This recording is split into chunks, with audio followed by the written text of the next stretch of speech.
Hi, it's Denny. A funny thing happened to me today. I met someone who has locks, and they've had locks for 25 years.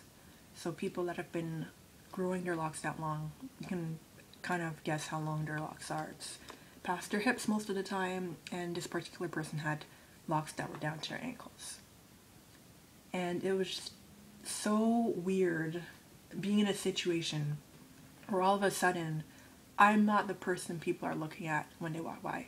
True, we went to the mall, and before we linked up or whatever, I was in the mall, I was buying stuff, and I could see people kind of like out of the corner of my eye. Maybe someone would linger and stare for a while, but I get that all the time. I was used to that. But for him to have locks all the way down to his ankles, almost every single person would stop, and then they would turn around, and then they would keep looking for like the longest time. And this Indian woman came up to us and she's like, "Is that your real hair?" He's like, "Yeah, it is." And she's like, "Well, how long have you had it?" He's like, "Oh, 25 years. I've been growing my hair 25 years. And she's like, "Oh, nice." And she's walking with her husband or whoever. And then she's looking back, and then she stops, and then she's staring again. And I'm like, "Do you get that all the time?" He's like, "Every single day of my life." And it just puts things into perspective. It's like, I feel like I get so much attention and so many stares, and it could be bothersome sometimes because sometimes I'm in a bad mood or I don't feel I look my best, so I don't like people to kind of like single me out. But like I've said 1,000 times, I don't know how I'm going to handle my hair grows because my hair is short compared to most people with locks. It's barely touching my shoulders. So when my hair gets like halfway down my back or longer than that, it's going to be a trip basically to see how people react to it. And another thing is that I was comparing, I was looking through some old photos because I used to collect photos of people with dreadlocks, and I still do that because I'm obsessed with locks and I think locks are beautiful.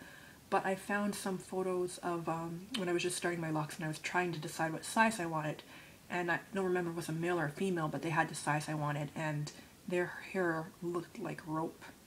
And it just brought me back to the whole thing where I started my locks. I wanted my hair to be like little perfect ropes, and I never in a million years would have thought that my hair would turn out to look like this instead, like puffy and thicker, and to have buds and bumps in my hair still. Like I love my hair. I don't regret locking my hair. I like my hair the way it is, but just how you can't really predict your lock journey and how things happen and how things turn out. So that was kind of like cool in a way to see that I didn't have my dream hair, but I loved my hair all the same. Like it grew into a different version of my dream hair that I couldn't have imagined before. So that's something to keep in mind when you start your own lock journey, that your hair might not be what you imagine it to be, and it definitely won't be like someone else's if you're going to compare your locks or your future locks to theirs. But it's going to turn out to be just something unique, and it's going to turn out to be something that's just your own, and you have to kind of embrace that. So that's basically all I wanted to say. As always, thanks for watching and take care.